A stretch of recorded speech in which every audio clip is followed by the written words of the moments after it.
today. No. We didn't have a We're psst-less again. That's because we are on location today. Right. We're coming to you from Falls Church, Virginia. Beautiful Falls Church, Virginia. Yes. Where we have a very special guest who I will introduce in a moment. Yes. But let me start. Please start. With a little trivia. Yes. Well, I'm going to give you a little trivia today. Okay. So, first of all, a breweriana. What do you think that is? That's the name of my daughter. Breweriana. No, it's Lexi. Oh, okay. That's what I wanted to name her. You wanted to name her Breweriana, but Ann nixed it, didn't she? Yeah. Yeah. Well, breweriana, isn't that like anything related to brewing or something like that? It refers to any beer or brewery-related item that is considered collectible. Oh. Yes. A collectible. Yes. Okay. And what are the, if you Google beer enthusiast, you see me. you see a picture of Jerry and me, but and Nick. You also find some of the most interesting terms. I just took some of the most interesting terms. This is like a beer education. It is like beer college. education, yes. So a beer. That's kind of where I went to. There will be a test. There will be a test. There will be a test after this. Yay. Beerologist, libationist, beer devotee, wort guru. That's one of my favorites. Beer maven, a tippler. Another one of my favorites, a grog artist. Oh my. A hop handler. And a boozer. Yes. So that leads me to introduce Nick. Today. Which one are you, Nick? Boozer, my intro, is that this? No. Nick is a collector. Nick is a collector of beers, and that's why we came to his home today. Yep. He invited us to come in and try some of his collection. He's going to pop open some of his collections. So, yeah, Nick the beer guy. I invited you. You guys just showed up. You just showed up at the door this morning. Surprise! Like, what the hell are they here? His wife looked at him. Who are those dudes? Yeah. Gave me some headphones and sat me down. Yeah, exactly. Sit down. We're about to talk. So anyway, but yeah, I met Nick because we worked together. Yep. Yeah, we met at work back when I was actually still working for a living before I just stopped working and just started doing this all the time. But now I just sit around and drink beer and make up excuses to drink beer and sample beer. But anyway, say hello, Nick. Hi, Nick Bousquet, and happy to be here. And happy to be here. Very sorry. Very happy to be here. Well, we're going to get into your background a little bit. We like to do that every time we have a guest, and we're going to get into your beers and how you got into beer collecting and sample some of your collection. But before we do that, which is really nice of you to invite us to drink your beer. Yes, that is very nice. You're the coolest person. Yeah, you may be inviting us to leave before the hour's over. Get out. Get out. Okay, you can leave now. We have guest rooms for a reason. As people come, they drink. Going to release the hound. So how did you get interested in beer in the first place? Yeah, it's kind of funny. I was the opposite of a beer snob, coming from the Navy side, right? I was like, beer is simple. And the most advanced I was getting was like Yuengling or Guinness. Okay. Yeah. And we grew up 30 minutes from the Yuengling brewery. Oh. Yeah. And so Yuengling when we grew up was an old man's beer. Oh. You had to be like 55 or older to drink Yuengling. It was all the old guys sitting in the local bars with their little 8-ounce, 25-cent Yuenglings. Yeah, and then we used to drink Miller Lite or Miller Light. Miller Genuine Draft, Miller High Life. And then weird beers like Mickey's Big Mouth and kind of like you. It wasn't opposite of a beer snob to start. It's and in the military, good beer was the cheapest beer you could find, right? Yeah. Like $1 pitchers or something down in Virginia Beach. Exactly. That's how we did it too, because we had no money. That's why we drank Liebitschener, which was $4 a case. For 16 ounces. 16 ounce bottles. And they weren't always the same. No. Most of them were brown. Occasionally you'd get a green one, and really rarely you'd get a clear bottle. Clear one, yeah. And sometimes the labels would be on straight, and sometimes they'd be upside down, and sometimes there just wouldn't be. I think they were drinking half their beer while they were making it up there. It's a good business plan. That was up in like Scranton, I think, where they made it. Yeah, it was. So how'd you transition to good beers and I feel like it's the least interesting story ever because it feels so inevitable. Okay. I moved to Northern Virginia and I'm a basic white guy. Yeah. that hung out with a bunch of other people, and then so my buddies were like, "Hey, we're going to beer tasting parties." I'm like, "What's that?" Like, I was like, "I taste beer too, like a lot of it." And they were like, "No, like we're gonna go and talk about tasting notes," and I was like, "You guys are such pretentious douches. I can't do this." And of course, like the very first one my buddy told me about, like they really overplayed it. They leaned into it. So like, the guy had like, he dressed up in like a little top hat and stuff. And really? Like, oh yeah. And I think they were trying to lean into the irony of it, but I was just like, I can't do this. I'm used to hanging out with like a bunch of grunts. So like, You're looking around like, where's the door? Yeah, kind of, right? Funny. I'm going to go to a bar. And I'll drink some beer. I'm going to fight all of you right now. No. And then, but the funny thing is though, quality speaks for itself. And then I tasted it and I was like, shit.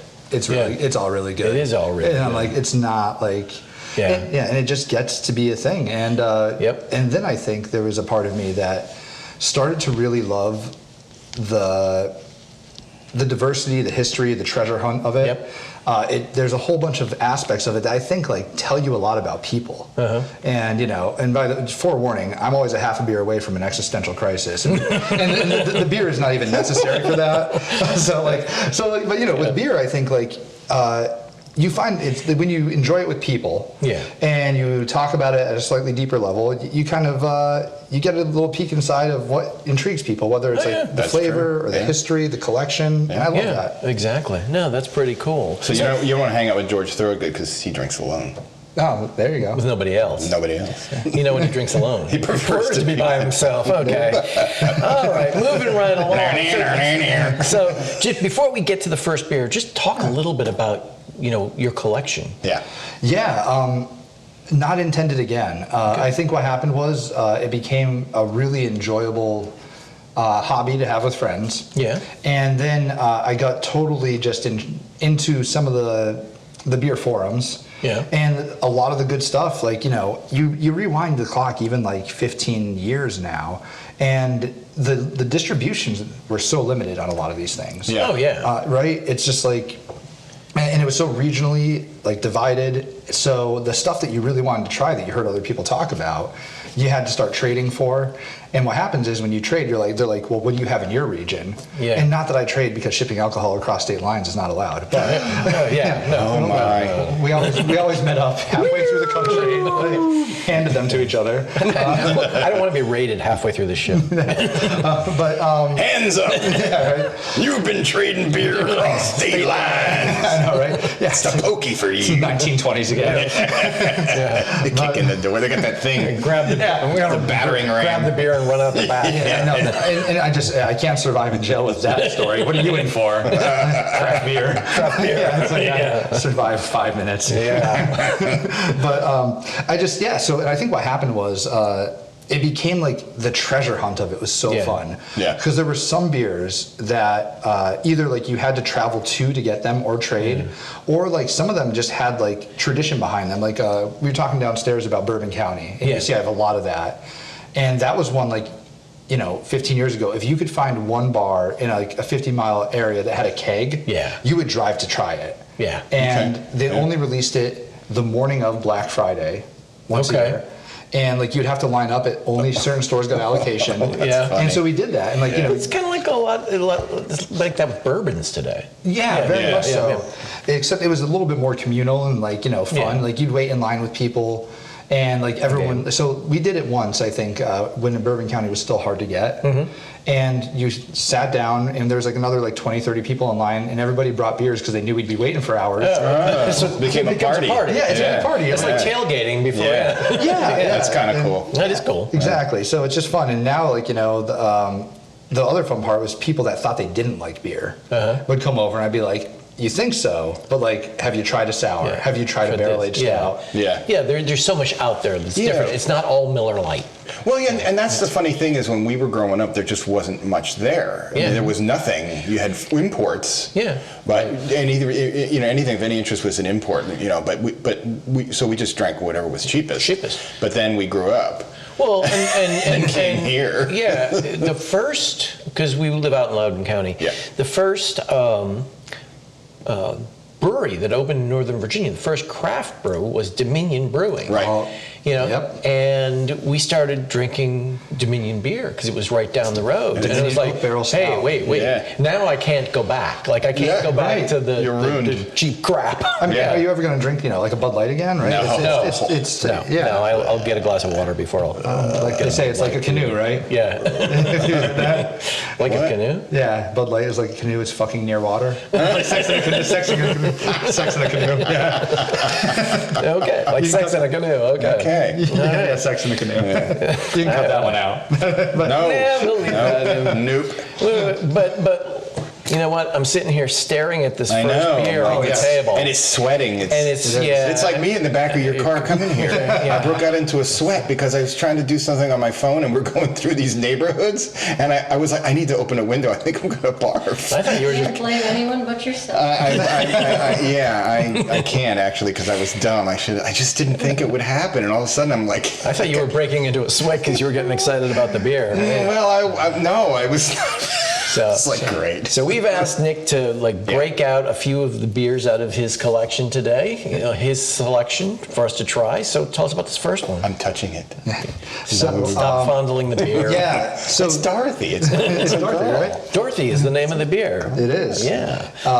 Yeah, so I guess we should just forewarn the audience, although they're not going to have to drink these, that this could be like a story of the folly of man here, because these are, a lot of the ones we're going to try today, well, we have 3, but could be more, are pretty aged. And some of them age better than others, and some are just wild cards. You roll the dice. Yeah.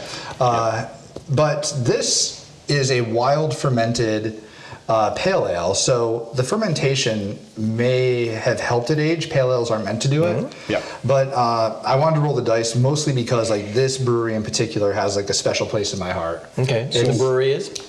What's that? What's the brewery? Oh, yeah, Hill Farmstead. It's Sean Hill's brewery. He's one of like the beer gods, if you will. If there is a place that people want to go to the mecca of beer, Hill Farmstead's probably one of them. It's out in the middle of nowhere in Vermont. Wow. Greensboro, Vermont. Exactly. Cool. You lose service getting out there. You just hope you're on the right road. He does not distribute them. So millennials can't go out there. They would never be able to. Yeah, right. Hey, man. Just can't go. What about Gen Z? Yeah. What about Gen Z? Well, apparently we control Google, the GPS, anything Exactly. that's technology and internet-based. But we're blaming you all for the roads, you boomers. But anyway, a little bit about that location, because I did a little look up on this. That location is basically his grandfather's. It said grandfather's sister's property. It's a farm they grew up on. 13 siblings. Yeah. And Very Vermont of them. And Dorothy was apparently his grandfather's sister, or I guess Great aunt. Yep. Yeah. And so that's what this beer is Was she really named great, after. though? I don't know. We're about to find sure out. she was. I'm sure she was. I'm sure she was if she got her name beer on a after her. label, a Yeah. beer label. Yeah. You don't have your name on a beer label. I don't. Not yet. I could do it. I could just print a label and put it on Slap any it beer. on. Be like, that's my beer. All right. Well, let's get to tasting this. Yeah. thing. Let's do it. Pop it. Here comes some. Psst. Well, It's a delayed. Psst. well, that's the other thing we need to be worried about with long age fermented. It could either be flat, it could be okay, or it could literally explode. Explode. So we're gonna. Kelly, you may And it'll have be to, on run video. to the kitchen and get a towel. Oh, that's a good. Psst. That's it. It's good. All right. Okay. There's always It's some not fear going there. to kill us. Yeah, there you go. All right. All right. Wow. Nice. Well done, Nick. Well, gentlemen, let's see if this You're thing the is any master. good. Yeah. Now, while you're pouring, this is a 7% ABV, I believe. I think so. We'll Yeah. start with a little bit Yeah. and see if it's terrible. Wow, look the at color looks really great. though. Yeah. It looks really Got a great pour on bubbly that too. Oh yeah, great golden. Yeah. Nice. Yeah, no, the carbonation's held up. I'm excited. Yeah. So the thing about Hill Farmstead beers is Sean Hill kind of took like the very Belgian method and some other stuff. And you'll find out very quickly, like I don't know a ton about beer. And I want to ask you guys a question about what kind of beer people you are later. Please remind me. Okay. So there's a lot of delicacy to the beers that he makes. The wild yeasts that he cultivates and the things that go into it make it typically like super interesting, and they have been some of the greatest things I've ever drank in my life. Cheers. So yeah, cheers. Yeah. Pretty cool. Great aroma. Mm-hmm. Yeah. Wow. Still there. That's good. Damn, that is good. Yeah. Now, you said this was a pale ale? It is, but it's like a wild fermented pale ale, so it has a little bit of that difference, like that live yeast thing going on. Yeah, Sure does. yeah, definitely. Almost cidery almost. Yes. That's Yeah. right. And I think that's probably because when this is fresh, you'll get a lot different flavors. It's much brighter, a lot more citrus. Okay. So I think you're getting like, it's not like quite a vinegar undertone because I don't want to discredit it. It doesn't even. It's, but I got it. Yeah. Yeah, like a little cidery. Yeah, a little cidery. Cider. But it's It's pretty hoppy. And this is a 2016. This is a 20. Yeah, we should have said 2016. So we're almost at a decade old on this one, and this is one that's not really intended to be matured like some of his other beers. It's held up well, though. Yeah, it did. That's good. Yeah. I'd love to taste the before and The after. before and after, yeah. So I was that would actually be looking interesting. to see if I could find some like that. Because we did that with the Dogfish 120s. We had newer ones, and then we had a couple different years that I miser those. I see them and I just put them away for a while. So it was cool to see the differences, though. Yeah, definitely. But it has like kind of that wet hay thing going on that I really love with the yeast things. It's, wet hay. That's good. Yeah. I gotta remember that wet hay. Yeah, it's really common when you get to like Belgian stuff too. Yeah, oh, yeah, some yeah, stuff like you definitely. get like Cantillon and But it doesn't have that cloviness that the Belgian ones have. Yeah. It doesn't have any of that. But it does have a little bit of a Belgian kind of flavor to it, yeah. highly influenced by it for sure. The aroma, to me, is very much Belgian style. I think the aroma at this stage of this beer's life is probably the best part. Not to say it doesn't taste great too, but like this is actually like it's a pale ale for fall now almost. Yeah. Because you get a little. Yeah, bit of that's true. Yeah. A fall pale. Yeah. Yeah. By the way, Pale fall. I was going to point this out to you earlier. What? Do you realize what today is? No. Today is September 13th. We're recording on September 13th, 2025. Our very first episode came out 1 year ago today. September 13th. Oh my God, I'm crashing your anniversary. Look at that. Should I leave you alone for a minute? There's the two of us. Nick, can we have a moment? There's no judgment here. Don't make me cry, man. All right. Well, It is really good. Enough It's about really unique. Let me refill you. We'll cheers to a year. That's awesome. 1 year. And then, we want to get into a little of your life story, your background. That's the boring stuff. Oh, what's the ABV on this one? 7%. 7? Okay, that's not too bad. Not too bad, especially compared to what we have coming later. Oh so. my God. You can't be drunk already forgetting what they man. said before. Thank you. Maybe I'll just pass you the keys right now. Yeah, Sammy's on that one. All right, but let's get into your background, Nick. Where were you born? So, born in Springfield, Massachusetts. Okay. But grew up in Enfield, Connecticut. So, town right smack on the line of the Massachusetts border between Springfield, Mass, and Hartford, Connecticut. Okay. Yeah. So you go to the Packy. Yeah, well, I actually have a note about that. Yes. It's funny. When you talked about beer, the other thing I think that did bring me to this, my grandfather owned a package store. Nah, he owned a Packy. Go to Grandpa's Packy. And so, Grandpa's Packy? and it closed before I was born. It's funny because I had a note in there. I'm like, explain what package store is, like, in case Well, package store. Yeah. It's just a liquor store. Yeah, exactly. Packaged goods is what they call it up there, and they go to the Packy. Yeah, go on a Packy run. You run out of beer at 1 a.m. and It's the accent. Someone's got to go to the Packy. Yeah. Oh, yeah, The accent yeah. just makes it so funny. Yeah. Go into on the a Packy. Yeah, that's what we do, Packy runs. Oh, And it's funny, especially because being on the border of Connecticut and Mass, Connecticcut closed earlier. And yet it's like, 1 a.m. and you're like, we're out of beer. We're like, we can make it to Mass. We made some 5-minute sprints. We're going across the border, boys. Yeah, exactly. Prepared me for my covert operation. There you go. Probably good life. Well, you got to train somewhere, right? Exactly. Yeah. So while growing up, what were you into?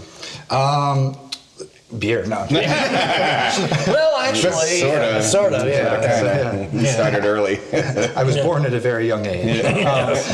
I love sports, baseball in particular, basketball as well. I was listening to one of your podcasts the other day, and same thing. My ass was kicked out the door. Oh, yeah. Crack of dawn. What you do in summertime? Yeah. Yeah, exactly. Yeah, Crack of you're not dawn. sitting around the house. No. Yep. You're out the door, right? Yeah. And you'd find things, whether it was things to do or trouble. You found it. Or it found you. And no, it was awesome. Just loved going out in the woods and exploring. Yep. Just causing havoc. Just being a kid that's off the leash. And then also always just a massive literature nerd. No kidding. Always, Wow. Yeah, I think you saw the library downstairs. Yeah. Like, what do you like to read? Oh man, everything. I used to be so much better, or worse, I guess. I got in trouble in class for reading. That's how much of a nerd I was. I was just like, That seems wrong. How dare you? I had no interest in any of the classes. I'm like, I'll just read whatever I want instead. So, a little bit of everything. Why was Nick suspended? Reading in math class again. There were meetings like that. Like, at least it wasn't beer this time. Exactly. So that was always a super integral part of my life too. So I definitely gravitate. I like fiction a lot. Okay. But nonfiction wise, like anything like philosophical, neurology, like thinking about why we think certain ways, or maybe like the inevitability of the way we think that's beyond our control, our cognitive limitations, that stuff I'll just consume all day long. Yeah. Well, I mean, like for me, if I'm reading nonfiction, a lot of it is history. I like history, and which I guess tells you a little bit about me, like you were saying before, from a beer perspective. I like to understand the history of the breweries and the beers and all that. That's the most perfect segue ever, because I had a question for you guys about that. Okay. I was thinking about this idea of like I think there's beer, like people fall into categories of beer. I'm obsessed with like ontologies and layers of things. Yeah. And I was thinking like, I think you have I have friends that are like beer scientists. They love to brew. Yep. He's kind of like that. I called him the beer scientist on a couple of the episodes. Right? But I'm more these days I'm more like the beer historian. No, but you used to brew that. We both used to brew. I just used to brew because I was like insane. He brewed it. He's a good brewer. Like if you're going to start a brewery, I'd hire him, not me, because I just go, let's just put this much in here and see what happens. And half the time it wasn't good. Well, the difference is art background, engineering background. Yeah. To me, it's like chemistry. To you, it's like more like cooking. Yeah, cooking. Yeah, I don't like recipes. I like to just make it up. Right, yeah. I don't want to follow a recipe, which makes it hard to recreate something if it's really good. So then I do try and write it down. If it's good, I try to remember it. But. Whereas when I was brewing a lot, before I had kids screw everything up. You don't have any kids, do you? Not that I know of. Yeah, well, just look down the end of the table. You don't want one of those. Oh man, just kidding. You're just kidding. Hey, so I actually don't have to be here to help. She's here doing everything. Just shots fired. Don't look the gift horse in the mouth. She's doing quite a good service here. Yeah, so sitting around a bunch of old guys videotaping them, watching them drink beer. I got to give you some money. So it's funny because, earlier I said, I think if you sit down, you have some beers and you talk about them with people, you learn stuff. And you just you talked about your backgrounds. And it's funny, the archetypes I had were beer scientist, beer nerd, historian, collector, drinker. I find it interesting. I'm definitely the drinker. There you go, right? Yeah. I mean, I did have fun making beer back in the day. Oh, yeah. When they first allowed it, in the 90s when we started brewing. But then, like I said, just got busy with life and so on. But, since I've retired now, I'm thinking seriously about getting back into brewing regularly. Nice. Yeah, that'd be cool. The first year and a half has just been all catching up on projects around the house and doing stuff and trying to do a reset on my life, right? Yeah. But now, I think it's about time that maybe this winter to. Well, there's all kinds of new gadgets that we didn't have back then too. If you recall, this is a little story I'll tell you because this one. My brother-in-law and Marty can attest to this one. I wanted to make kegs. Yeah. I didn't just want to make bottles. I got tired of making bottles. It's a pain in the ass, right? I would just get a keg, from empty, drink a keg, and then I cut a hole in it, I don't want to know what you did and next. put a no. No, I got this plug that you could it was rubber and it would expand. Yeah. And so You had a bung. Yeah, You created an extra bunghole. I did. So I made a beer in this thing. By the way, for anybody listening who does not know this, if you have an old barrel, like an old wooden barrel that you're aging beer in, and you're whatever, the opening where you put the beer in was the bung, and the plug was called the bung. It was the bung hole. Right. Right. I'm not kidding. No, it's true. I'm with you totally. No wonder those people I showed up for their Craigslist ads were so confused. Hey, nice bung. That's a hell of a bung you got. All right, go ahead. Anyway, so I made this. So you're playing with the bung. So I made this big ale. And it never sealed quite right, enough to ferment properly. But we took it up to the Poconos, and we had it in the woods, and we were drinking this thing, and it was, you would drink a glass, and I swear to God, your eyes would get crossed. Like, it was so strong, and we called it evil. Like we got so drunk and so like it was a terrible night. The next day we poured it out. And we don't do that in Pennsylvania very late. I was going to say, you were in Pennsylvania with a bunch of Pennsylvania I was in the guys and you poured out beer. And I poured out beer. We came to a consensus. We all like almost like we vow to get rid of this evil thing lest we have more trouble. Performed an exorcism in the woods on your bunghole. That's kind of where it was. It was like Just somebody get on the phone, go find a priest. it was like a Blair Witch night. Like we were like staring at trees and like what the. What is this? It was an evil brew, and that was my last keg experience. I was like, I'm never brewing in a keg again. And I just, now they have the soda ones. Oh yeah, They're so easy to pump. It's great, and they have all kinds of good and all kinds of the cooling systems now. Oh yeah. You know, so it doesn't take quite as long. Yeah, like my neighbor brews down the street, Dan, and he brews in his garage, and I was down there. He's got all this cool contraptions. Oh yeah, there's all kinds of stuff, man, and that's why I'm thinking about getting back into it, but I gotta go. And it's really good beer. I mean, and the supplies are easy to get. There was like one place where we could get malt and hops, if you recall. Yeah. So it's much has changed, and easier. it would be kind of fun to do. Yeah. Well, let's get back to Nick's background. Yeah. We kind of went off on a tangent. No, that's the best kind. But yeah, so you grew up there in the on the Massachusetts-Connecticut border. Yep. The Badlands on the border. Exactly. And then from there, where'd you go? So I enlisted at 17, so straight into the Navy. Yeah. Okay. In the Navy. Exactly. Yeah. Heard the song and it was. Heard the song and he went down to the recruiting office. There you go. It worked. That sounds great. They're all just singing and dancing. Exactly. Yeah. Turns out it was not like the. Yeah. There was no Indian chief. But directly into the Navy. Okay. I had my career there where I think, Lee, you know my background. Yep. So specifically doing a whole bunch of warfighter support, special you operations. were an intel guy, right? Yeah, intel guy. Navy intel, yeah. Yep. Didn't do any time afloat. I'm a bad sailor. The most time I did.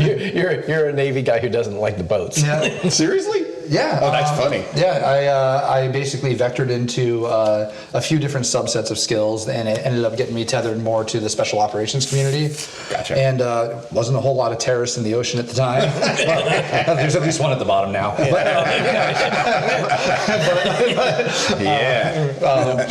And I think I think the most I ever did afloat was 2 weeks on the USS Enterprise, which was cool to be on a carrier. That'd be cool. And it was enough for me to be like, not my Great thing. Captain Kirk. Yeah, great, fantastic. Yeah, Kirk did a great job. And then the only other times I did it was like what we call like brown water Navy stuff, which is like coastal. I was Brown water. Yeah, like you're floating around in shit. You know? yeah, right. And that was with a mobile security squadron, so we had the fast boats, the Mark V's, and we were doing like That's maritime cool. interdiction stuff. Like McHale's Navy. Yeah, right. So PTs. and then after the military, I landed at my other job where I stayed for up until very recently. Yeah. But yeah, that's where we met. Yeah, exactly. Yeah. And and that's also why I'm excited to be here. I got to tell you, like, thank God that you were like a mentor to me, because you're like, this guy, he doesn't have much, but he has words. you found Unlike many of the people around here, he can speak coherently. He doesn't have much. How rude. Literary genius. It's like my career is so operations focused for so long. Yeah, when I met you, you were working as an analyst. Oh, yeah. An Intel analyst. Yeah, and I'd done a bunch of things there that we won't talk about here. Yeah. But like, and the thing is, I always tell people, like, being in that field of tradecraft, I was either going to like deploy the rest of my life or do something like that, or continue in more of a second, third phasey analyst role. And it's a dead end job. It's a great dead end job, but it's a dead end job. Yeah. And fortunately, like, Lee, I think you were kind of explained to me that those skills were more highly transferable than I realized. Yeah. So that was awesome. I've definitely appreciated it. Yeah. Well, that's when you kind of moved into the business development world. Yeah. It's almost like you're a nice guy. Almost. Almost. Don't tell anybody. We don't want that to We don't want that to get out. No. No, he's just that asshole who drinks beer. And, seriously? Yeah, you talk to my kids later. Yeah. Anyway, all right. So, but when you came out of the Navy, you landed here in Northern Virginia. Were you stationed in the area? How'd you land in Northern Virginia? Why didn't you no desire to go back to the Badlands along the Massachusetts-Connecticut border? Oh, I did. For for about like 6 months between there, I was like, I should really. I'm like, let me just go finish out my degree, do that. Okay. And I just realized, I think it was too fresh out from some stuff in the military, and I was not adapting. I was like, this is probably not the place that I need to be. Yeah. So I was going to college, and it was all fine and good, but like, Where'd you go to college? I was going to community college out there. Okay. And basically had some great professors. They were awesome, but like I was so at a different like level of connection. I think I'd been around and seen part of the world and seen some of the realities, and I was put into this like academic atmosphere where like everything was. It was very ivory tower-esque, and I don't think I was ready to make that transition. Too fresh. So, and I was back around my old friends and fresh off of Navy lifestyle, and I was like, you know what? If I stay here, I'm probably not. And so, but I got a job offer. It was back when the counterterrorism money was still burning hot and high. Yeah. And so I turned down a bunch of them. But then one of the guys I used to work with at SOCOM, he kind of reached out, and they found, he's like, listen, if you come out here, if you be here in 5 days, he's like, if you can be here in 5 days, then they'll put you up in a hotel for like 3 months. Oh, and you can just restart. And I had like $200 in my pocket. And I was like, and I had a little 2-seat car, and I was like, all right, see ya. Yeah, why not? And That's down in Tampa? No, that here. Oh, here. Yeah, and so that's what I did. I stayed in Chantilly for a couple months, and then I stayed with the same company until the company changed for 15 years. Okay. That's much better than Tampa. Yeah. I'm not a Florida guy. Not me either. No, one of my favorite artists is from Florida. Selwyn Birchwood. Yeah. Shout out to Selwyn. He's the best. Yeah, absolutely. Florida man. Yes. Cool. Yeah. So, all right. Cool. Well, and then you landed here in Northern Virginia, and you married, and you live in this beautiful home. Yeah. It's been it's funny. I'm sure you guys can probably relate. It's I wake up like every day, and it's so foreign to what I grew up with. Yeah. In terms of like the possibility and the things that you've been able to achieve, and I'm like, I still can't believe. Yeah. Same with us. I mean, to getting out of where we grew up was the first good step towards more normal life. I mean, there are moments when I wake up in the morning and go, oh, thank God, it wasn't all a dream. Yeah, right? I mean, and Virginia's like that. There's so many good things about this place where we live, and there's so much diversity in the state itself. Yeah. Oh, yeah. And it's a well-run state for the most part, which is really cool. I mean, don't get me started on people like in Pennsylvania and New Jersey and stuff, how much they pay for their car insurance. Oh, yeah. Oh my God. It's like triple. When I graduated from college in Pennsylvania, Penn State, right? And I had gotten a job down here. Right. And I moved to Virginia, and of course, one of the things I was doing was changing my car insurance. And oh no, they made a mistake. That's like a third. That's like a third of what I must have paying. no coverage. What does this actually cover? Yeah. By the way, this is a really cool house. It's even got a a spiral staircase out on the patio. yeah. There's which actually is really cool. a huge rooftop up there. Really? I was thinking, like, if you guys at one point we want to do like a big get together here, and you can do like a chaos podcast live stream where you guys set up Yes. there and we can have We are working toward Yeah. a live stream. I don't want to say it out loud yet because Well, we gotta can make hint sure- a little bit. We can hint a little bit. Hint a little bit. It's your anniversary. You can get crazy. Scariest time of the year. Yes. That's all we'll Oh, all Jerry's right. favorite holiday. say. Yes, my holiday. Yeah. Anyway. Yes. That's a very All weird right, voice well- for Christmas. No. Arbor Day. Yeah. Doesn't everybody take off and celebrate Arbor Day? Christmas is scary for the wallet. Yeah, that's true. That is true. So, Bah humbug. and I'll tell you what's scaring me right now. My glasses. I know. It's time Yeah. for beer number 2. Ooh, let's do it. All right. There is nothing in you. That was really good. That was cool. Yeah, That was good. I'm glad it held up, and I will. I'll see if I can find some fresh ones and get you guys a few bottles. Of those. Interesting. Oh, cool. Wow. Yeah, because it's even better fresh, I would say. Although Free beer. different. Yeah, I know, right? All right. My favorite guest of grab all a- time. Yes, exactly. I don't know. Do you guys want to start a graveyard? Sure. If you want to put that somewhere, we can. If you want to set that over we there. can line up the graveyard for you. All right, there you go. And I'll take these off. I'll get the other beer, and Yeah. I'll be right back. Yep. Okay, so beer number 2 for the day. Yeah. Tell us what this is, Nick. Yeah, so this one is actually a more recent discovery of mine. It's not like, it doesn't go back to like my Hill Farmstead like days and stuff like that. I believe in, so you'll find out very quickly. I was asking you what type of beer guys you are, you know, like historians or nerds. Like I'm not somebody that knows exactly like, you know, what every hop varietal is. I'm all vibes. Okay, yeah. I'm all vibes. It's so, and you'll find probably like, I'm sure if anyone watches this that is a big glassware nerd, they'll be like, you don't serve it in that, and this guy doesn't know what he's talking about. Amen. You're right, I don't. So this, I believe, is Washington State, Fremont Brewery. And they just make some of the most killer stouts that I've ever had. There's a few of them. That there's a cinnamon one. There's all these just incredible ones. But this one in particular, one, it's actually within its normal age range, unlike the others we'll drink. This is a 2024, Okay. which is probably really good for this. Beers that are this high gravity and have so much going on, like you don't want to let it sit too much because then you'll lose some of the adjunct flavors. Yeah. But then if you let it rest a little bit, you can kind of get more nuance. So I think this actually might be in the sweet spot.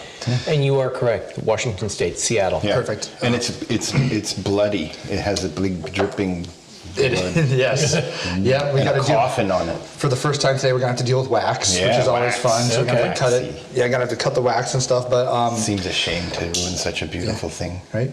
I know it is, isn't it? It's cool. But this one in particular, Rusty Nail, I had seen the description and it was like it kind of has like an anise thing going on. It has all these other all these other flavors. All right. And I was like, okay, that sounds good. And then I had it at Snallygaster like 3 or 4 years ago. They brought a keg of it. And my God, and so Wow. maybe a spoiler On for something we'll draft. talk about. Yeah, later. We're going to talk Snallygaster. about it a little bit. Yeah. And I'll tell you, not many people knew what it was or that much about Fremont. And embarrassingly, I just posted up because this was like when they had already switched to once you pay to get in, all you can drink. Yeah. Yeah. I just posted up at this tent and I drank an embarrassing amount. The guy just started Nice. giving me, he's like, just go, man. Like, wow. I fell in love with it. Yeah, and, it's really cool. I've never seen anything like it. That's 50. And it has a really special place. This I can almost guarantee you was a gift from one of my friends. Okay.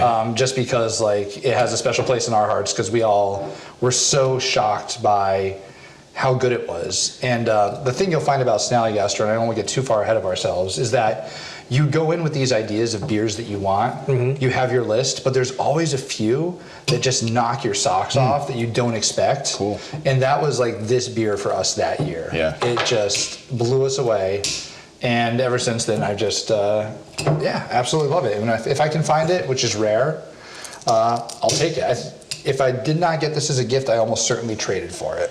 Okay. Interesting. And this is an imperial oatmeal stout, like you said, Fremont Brewing from Seattle, Washington. The ABV on this thing is 13.2. Okay. That's a pretty Gentle, it's a little baby. yeah. Not crazy. And Yeah, first IBU rating scale 50. Okay. So Okay. that's pretty hopped up too. Yeah. Pretty hopped up for a stout. Putting everything in it. Yeah. Just load it up. Yeah. So Look at that. Wow. Whoa. Look at Looks that. It's like color crude oil. Motor oil, yeah. Crude oil. Just molasses, right? Yeah. It's cool. Oh my God.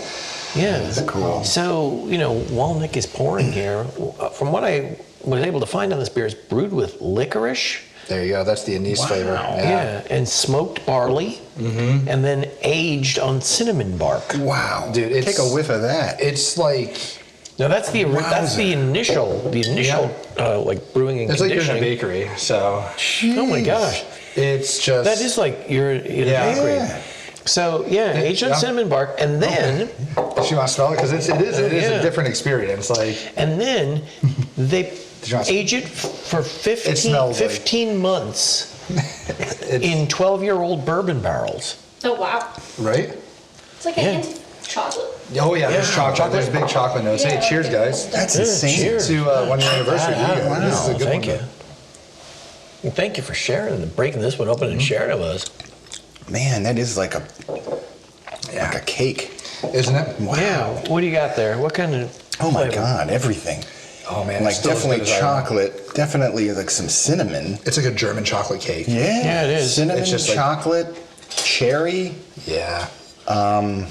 Yeah, definitely cherry, but no, as I looked this one up on Untapped, nobody was really It's saying like cherry. It's like those bourbon cherries that we Yeah, actually have yeah. some in there for cocktails. I should bring one out. We should do a side by side. Side-by-side comparison. Yeah, it's a sweeter beer. And I Yeah, tend to not it's like sweet. the sweeter beers, but I like Yeah, this. it's sweet. I mean, Yeah. this is sit by the fire on a snowy yeah, winter That's- night. yeah. I call them beer. fireplace beers. Yeah, That this is- is definitely a fireplace beer. Wow. It's Yeah. And they're from Seattle? yeah. Yep. It's Seattle Earth. like Christmas is over, everyone's asleep. You're just Yeah. and you're just sitting there with this. Yeah. I mean, it's. a I mean, I'll tell you. Yeah. Wowza. See, this is what you don't know yet because you may never have kids. I don't know, but I thought it was gonna be multiplication. well, that's because you were reading during. Yeah, exactly. Very good comment. There we go. But the night after, when you have little kids, once everybody goes to bed on Christmas Eve, it's hell. Because now you're putting Oh, right. things together. Yeah, You're putting yeah, stuff out. yeah, you're not sitting by the fireplace with a nice beer like this, just no. there you go. enjoying the joy of the evening. busy. You're busy as hell. You're breaking a sweat. Yeah. Yeah. You need a lighter weight beer that you can just be drinking while you're Christmas is the scariest while you're holiday. assembling See? things. Yes, Now he Christmas. just passes the presents along to me to wrap. Yeah. Now there you As go. long as they're not mine. Yeah. At least I'm making you wrap That it would around. shock. Here's your present. You mind wrapping it? Yeah, grab your own. Yeah, wrap your own. But no, that's really good. I Yeah. like that. So scale of 1 to 5, where would you guys rate this? 5. I've never had anything like it. Give it a 5. That's a 5. All right. This is actually probably one of the rare beers I give a 5 to as well. Yeah. That's insane. I love barrel aged stouts, and to Yep. me this is one of the greatest ever made. Yeah.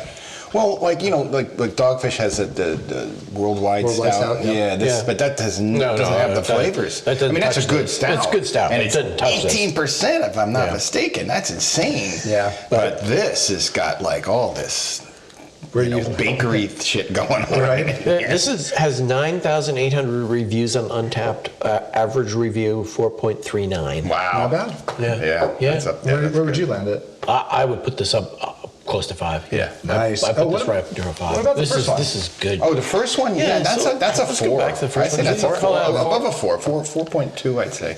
Yeah. I like that. I mean, I like pale ales a lot. I like Yeah. stouts too, and I like Yeah. porters. Yeah. But pale ales are really good. But I'm still hung up on Wet Hay. Wet Hay. Like I said, that's a band name. That- Wet that's Hay. that's the name of your Ladies next and band. gentlemen, Wet Hay! Oh, wait, I have that. And what did you give that one? The Dorothy? Dorothy. It's weird because I have so many different memories of that beer at different stages of its life cycle and aging. I think like 4.5 for me. And honestly, this is probably a 4.5. Like, they're probably both in that general area. Yeah. What about you, Lee? Well, I would give the Dorothy, if it's a pale ale, I'd put it down at like a 3.75. But on Untapped, they call it a saison.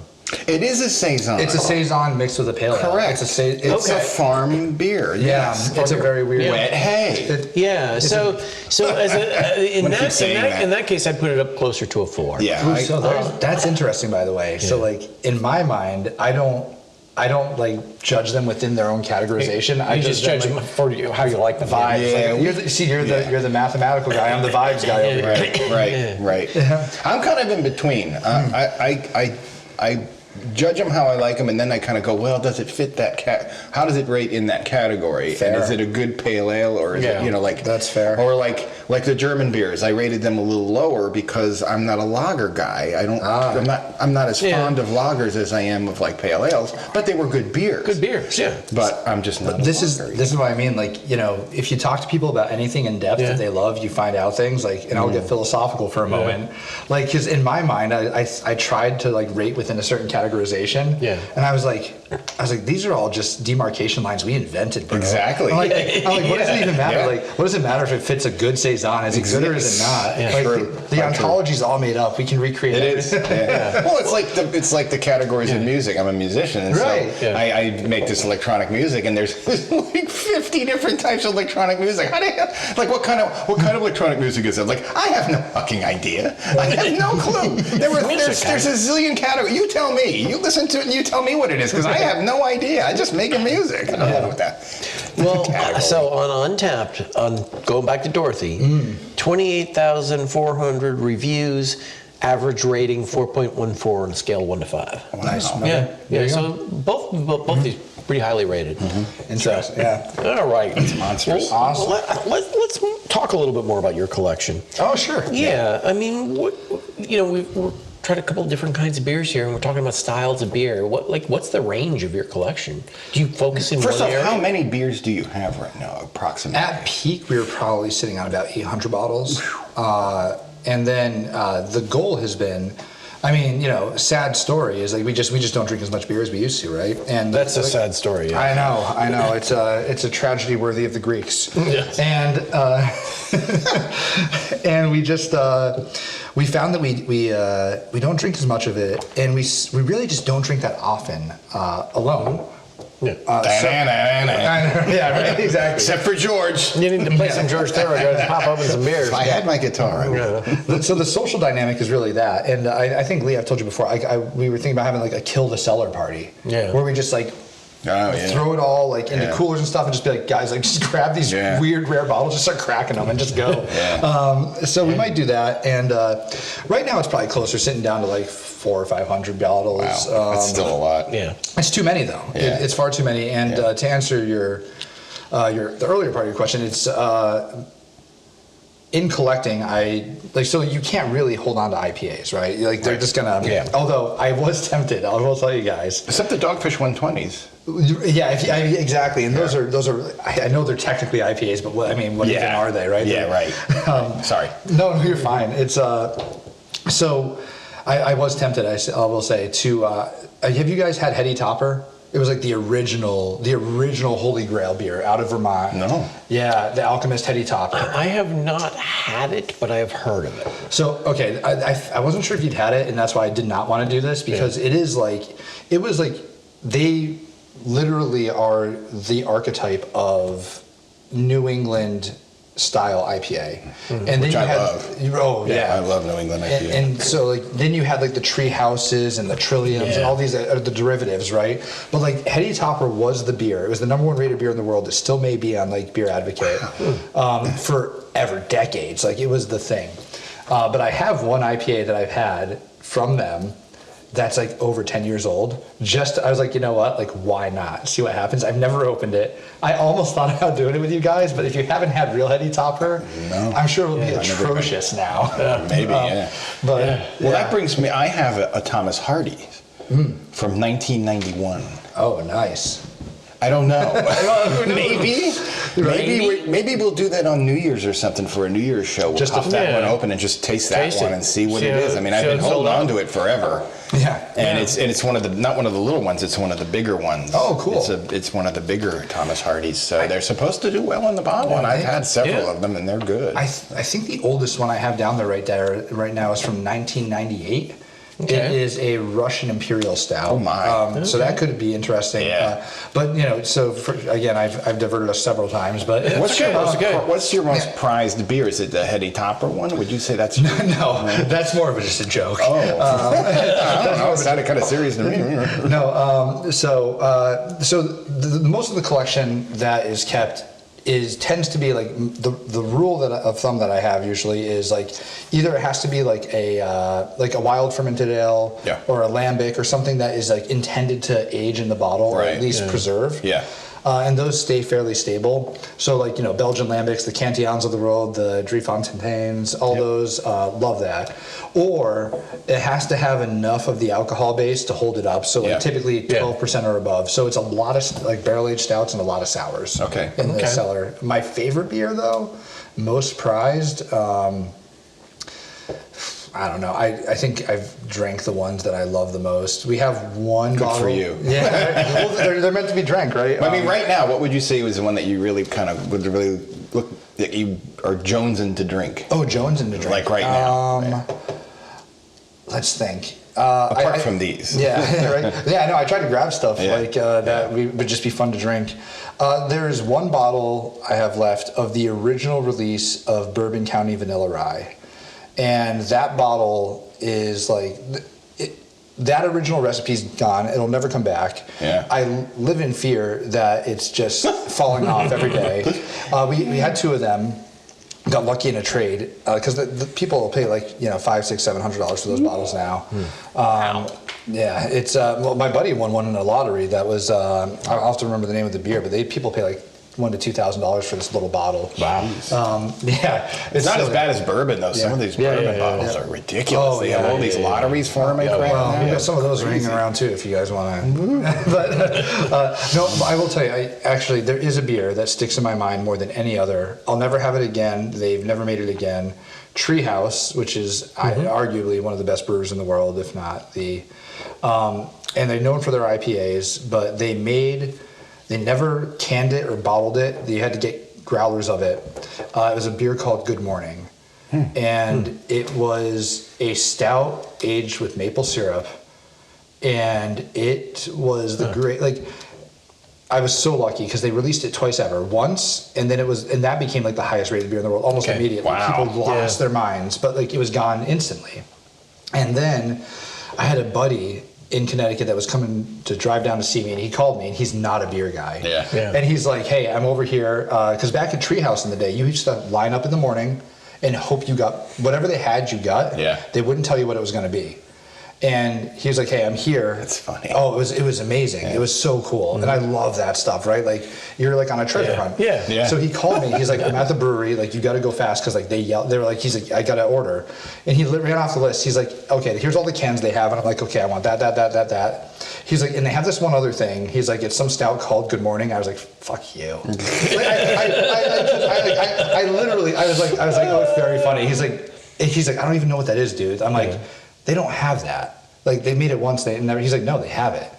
And I was like, how many can you get? And he's like, I can get like 2 growlers. So he did. He brought it down. I opened it with friends, and literally we were speechless. Wow. Yeah. We sat there for like 5 minutes. We're like, what is this? Wow. And I've never tasted anything that good again. Treehouse Good Morning. Magical. Yep, it's gone. It'll never come back. And it was just like, because just they used real Vermont maple syrup. Wow. They aged it with like chocolate and stuff, and it was amazing. It was one of the greatest things. So that sticks awesome. in my mind. You guys can finish that. I'm gonna pass on that. I'm having issues all right. from the ride. Okay, no worries. I get it. Yeah, I just don't want to. I'll help you out, buddy. Yes. Take one for the team. Yes. Yeah, I'll be exactly. taking the keys later. Yes. Yeah. I'd love to. Trust me, I would love to. No worries. Help, but I'm just feeling a little funky here. So what's the weirdest beer you've ever tasted? Ooh. Or you've ever collected? The first thing that pops in my head is there was a beer locally by Aslan. Yeah. Which I think, great brewery. Huge shout out to them. Yep. Yeah. Aslan, if you're listening, the only reason I even was able to trade for some rare beers is because people around the country wanted their beers. Really? Funny. Yeah, they were in high demand, so I would. I love Aslan. Yeah. Back when they first opened, they were crushing it on the New England IPAs and stuff. Yeah. Another place you had to line up when they were first, and you just had Yeah, I remember that. Yeah. When you have to, when Iceland first opened up, you Yep. have Yeah. to go line up, and sometimes you couldn't get in there because they had like people were they were violating fire codes. Yeah. sometimes. Right. Yep. Right. Yeah. Right. So they have, in addition to like their IPAs, I think their stout program is crazy good. They have one that's like a s'mores campfire stout, tastes just like s'mores, right? A whole bunch of them.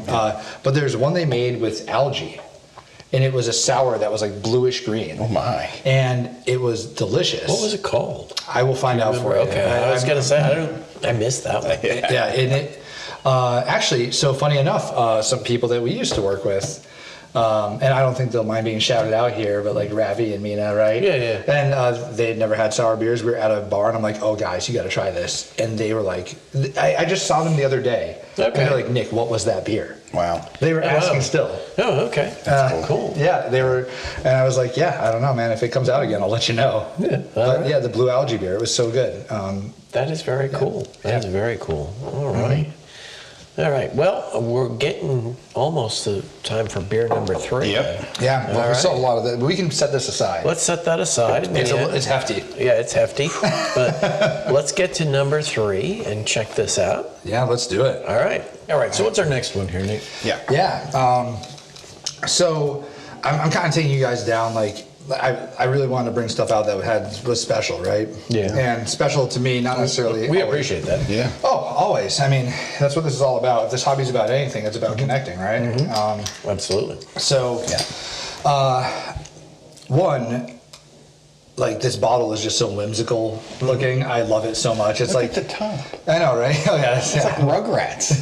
Wait. Turn that to the oh, camera. the camera, yeah. That's hysterical.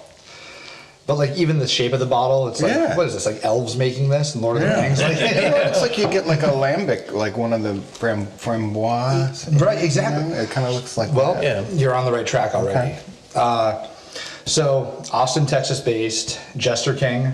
Cool. Another one that I'll just say, I mean, like you heard me say it about Sean Hill's brewery. I would argue Jester King, one of the greatest in the world. Just absolutely nuts. I was fortunate enough, actually, after a convention in Texas, made a, yeah, you know which one Yeah, I know I'm what talking you're about. talking about. Took extra time after, made the pilgrimage out to Austin, Texas to go to their brewery. If anyone has the chance, there are 2 things that you absolutely have to do when you're in Texas. Well, 3. 1, get out as fast as you can.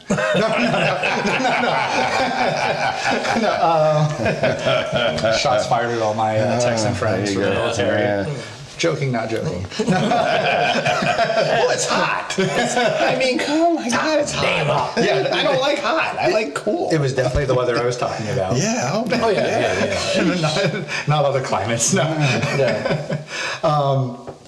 So there's a place called La Barbecue, which I feel It's like that, like French barbecue. Yeah. La barbecue. Yeah. La barbecue. and it's I feel so vindicated because I was there like a decade ago, and I was like, this is the greatest bite of food I've had in my life. Wow. Like, I'm a big food nerd. Like Yeah. we do a lot of like restaurants. Yeah.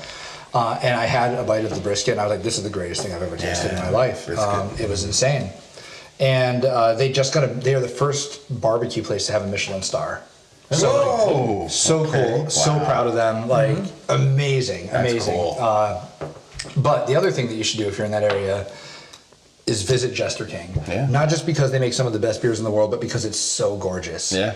Like it's like this little it's like a hipster fever dream out there. You know. It's like, yeah, they have all these incredible beers. They have picnic tables everywhere. It's Yeah. really sprawling and open. Yeah. They have like old chandeliers hanging in trees. Like, it's if you have That's fun. yeah, if you have a chance to just look at the pictures. And yeah, so went there and they were releasing, luckily, Atrial Rubicite, which is like it's the beer that like probably put them on the map. Wow. In the cellar, you may not have noticed, but on like one of the bottom shelves, I have a whole slew of them. when we were at Jester King, I literally bought, like they have they're so sought after. They have packaging material there because they know people are going to ship them home. Yeah. They have the boxes. Yeah. And it's a barrel aged sour that they do a secondary fermentation on with raspberries. Jeez. Yeah. And I love sours more than like anything. Really? Love them. Interesting. I'm hit or miss on them. I get it. I am hit or miss on them as well. I've had ones I really like and then ones I don't care for. So I get it. Kind of, Yeah. And from what I was able to find on this beer, they use a native wild yeast from the Texas Hill Country. Nice. Yeah, That's great. for the primary fermentation. That's great. Yeah. And then they use what was described as a souring bacteria. Brettanomyces, I think it is. Is that what it is? I think. Okay. Say that again. Brettanomyces? That's so cool. I just always hear it called Brett. So I can whisper in your ear if you want again. Brettanomyces. That's my metal band now. Oh, That's the name of it. I thought it Brettanomyces. was Wet Hay. No, that's a bluegrass That's the band. bluegrass band, Wet Hay. Brettanomyces is Is your mouth- oh, there's a 90% chance I'm pronouncing that incorrectly and missing like half the word, but like, because like in the beer community, we always just abbreviate it as Brett. Yeah. Okay. Really funny little story there. Like, there's a huge issue when you work with Brett in the breweries because cross contamination happens all the time. So if you're trying to have non-sour beers, you can't really control the souring. It's crazy. It travels. It runs wild, basically. Yeah, so there's a ton of instances of breweries. There's actually one we talked about downstairs. They called the Brewery, BREWY. Yeah, I've seen that one. Yeah, they do I like their beers. Yeah. Oh, they're great. They are good. But they've had a huge issue with, or they used to, where they have these stouts that are supposed to be really hearty. They just get completely contaminated because their souring beers were too close. This one. Well, I'm not going to tell you what it has tasted like. Do it. Yeah, and this is also, by the way, about a decade old, so we'll see. Wow. We'll see if it held up or not. You know, while you're opening that, you were mentioning something, the vibe of the place. That's a huge thing because we talk about that all the time when we go places. Like, I love the vibe of that place. Yeah. And it's important. And some places have great vibes and some have lousy vibes. Oh yeah, Dude, I'm sorry. That just I opened it, hit me, and it's like you're walking through a field of raspberries. It's crazy. Like, it hit me instantly. Oh, God. And I was just like, that's really what does nice. that smell It's like That's reminding me of something. That's really cool. yeah, it's one of the rare beers where like I crack it from a foot away. I'm just like, oh, look at that.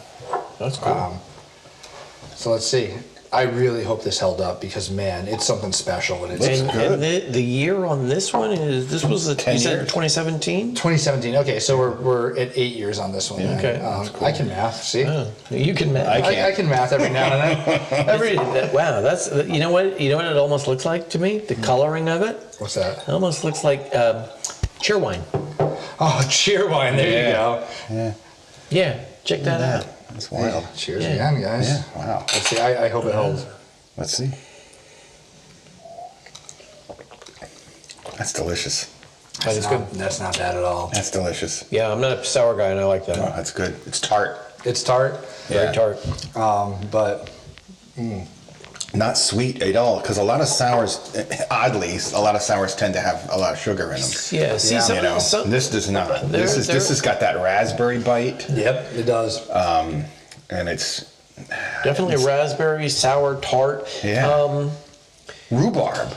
Yeah, oh, you know what? You're right. That rhubarb is almost like Yeah. You know what's Rhubarb. You know what we should do? I have Favorite pie. I'm a cocktail nerd too, and You're just a nerd. I know. Trust me. I spend a lot of time in lockers. I have rhubarb bitters in there. We should do like a side by side for cocktails. Like that's actually, yeah, it's kind of right on that other end. Again, it's like that vinegar mixed with like the raspberry, and it almost gives you rhubarb. Yeah. Yeah, that's really good. That's delicious. Yeah. Cool. I like Oh, that's that a good. So lot. where do you guys rate it? Scale of 1 to 5. 4.2. Ooh, that's exactly where I was. I think. 4.2, 4.2, 2 4.2s. Okay, yeah, put Yep. you in the same category, same range. 13,000 reviews on Untappd. Average rating 4.46. There you go. There you go. Yes, Close same without space. going over. I will say when it's fresher, it's way more just like raspberry. Yeah. And this has a little bit more of just like the, it's like lemon crept in or something. A little bit, it's a little bit more, it's mightier now. Yeah, tart, more tartness. Yeah. It's More lost, tartness, probably yeah. lost some of the sugar from the raspberry because it fermented. Yeah. And that took away some of that sweetness that you had in the I like how like I tried to just find a different word for what you already said, which was tartness. I'm like, mightier. You're like, you're like, yeah, Nick, tartness. I said it already. I've been accused of a lot of tartness in my life. Well, No, actually, that's Frank the Shank. He's our tart friend. So, you know, as we drink out this last beer, Yeah. talk a little bit about like where do you go to enjoy beer? You have talked a little bit about festivals, but like, do you travel to get beer? Yeah. What festivals would you advocate? I mean, you know. Typically, if you look back there in the woods, I take a bottle and cry. It's my favorite spot. Okay, so everybody, you know, come to Nick's backyard. We'll post the address later. No. Ryan's gonna be looking at you going, why are all those people sitting out in a freaking backyard? The Orchard of What's going on? Sadness. The Orchard of Sadness. They're all New band name. There you go. Another new band. You got 3 bands out of today. That would be an electronic one, though. 'Cause Orchard of that would be Sadness. like Pretty good. shoegazer type music. The Orchard of Sadness, right? It's like goth shoegazer shit. So I mean, I guess, you know, perfect prompt for the Snallygaster thing, right? Like I don't do like a ton of breweries these days. I don't necessarily. It just doesn't fit into the busyness of life. But if there's one thing on the calendar each year, if I am in the region at the time, I will always mark a day for Snallygaster. There you go. Shout out to Greg Inger, who is like the DC beer god. He's put on an incredible thing every single year forever. How long has it been going? A long time. Yeah. I have to look.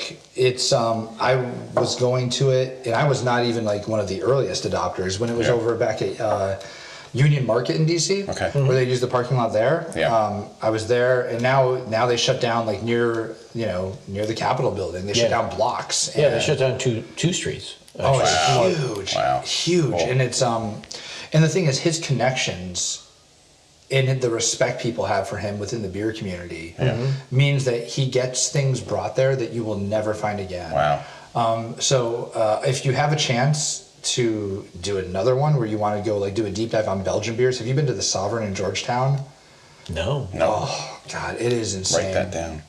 The Sovereign. Yeah. So it's another one of his spots. They specialize in Belgian beers. Okay. They have a ton of rare Belgian beers. You've heard me say Cantillon a bunch today. Like I think they're the best. Finally made that pilgrimage this year, and that was unreal. My favorite beer of all time they make, it's an apricot sour called Fafoon. And like, yeah, it There's another translated. band name. Translate it in French first, and you'll know what it means. Oh, yeah. It's they were not shy about. Wow. Yeah, yeah, very bold naming choice. But that one, it transports you like you're in a field with the sun on your face. You're just like, it's one of those beers, right? And they don't even make it every year. There's a bunch of years with the apricot harvest, they're like not quality enough, they won't do it. Okay. But like, so he's traveled around the world enough and made relationships with different places that breweries that will never send kegs or anything will send them to him, to Snallygaster, to the Sovereign. Yeah. And so really fun. And yeah, so Cantillon will be there at Snallygaster this year. Cool. There's some incredible stuff there, and that is the one thing. And usually we have a big group of people that go. Yeah. I tried to convince Lee before, and he was like, "Don't talk to me, Nick." Well, we're going. Yeah, we got our tickets. We're We got going. our tickets. I know And we're gonna drag her along too, kind of. I can. With us You're too. gonna have so much fun. Yeah, we're just gonna do a roaming.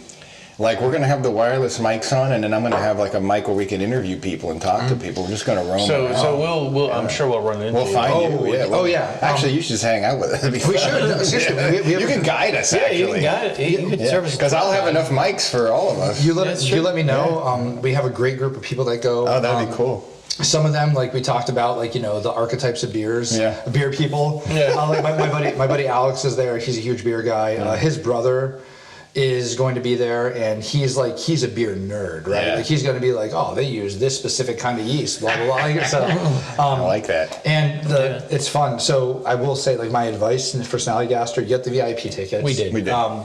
You got to do it to get the rarest and the coolest beers. Yeah. You got to line up early. I'd say like an hour early. Okay. Because it's less intense now because like the beer hype is kind of like chilled. It a is, little bit. yeah. It's chilling. Yeah. But during Like peaks, what's that? I said that's true. I mean, that is the true. beer aisles in some of the grocery stores Are shrinking. are shrinking. Yeah. It's like funny. But you know the running of the bulls? Yeah. I used to call it the running of the neck beers. Because like all these beer guys that you can tell have not run like 30 steps in, Oh, the, God, in the yeah. last year. Like the one day that they Like would the farthest they've run is to the refrigerator Yeah. to get another beer. Yeah. Like the one day that they were like, all right, today's my cardio day. It's Snallygaster. The moment those Of the gates year. the moment those gates open, they have like, you'll see them. They have like these lists around their neck that are completely like covered in plastic, so the beer doesn't get on them. Oh, my God. And they're like, you target things, the beers you want, because Yeah. if the keg kicks, it's gone. Oh, jeez. So there's like the social dynamic is incredible to observe. That's going to be interesting. Yeah. Well, like Jerry said, we're going to have our videographer with us to get some video of this. Yes, it'll be fun. the lovely Kylie. Lovely Kylie. And I will say, like, if you want to talk Snallygaster, there's a few things that, like, from last year that were really cool. I think I'd said earlier, there's a really interesting thing that happens where you go in with a plan, right? Like, you know there's these beers that you gotta get. Yeah. And but then there's something that happens, and it just, you've never heard of it, and it's just a small brewery, and they just destroy you. Blindside you. Oh Yeah. man, Yeah. yep. And That's that cool. happened last year. That did happen. I want to say, and I don't want to butcher the names. So they've released the names of all the breweries that are coming so far. I don't think they've released the names of all the beers, but I hate even putting this out into the ether because I don't want people to run there. Yeah. But Ale Song Brewery.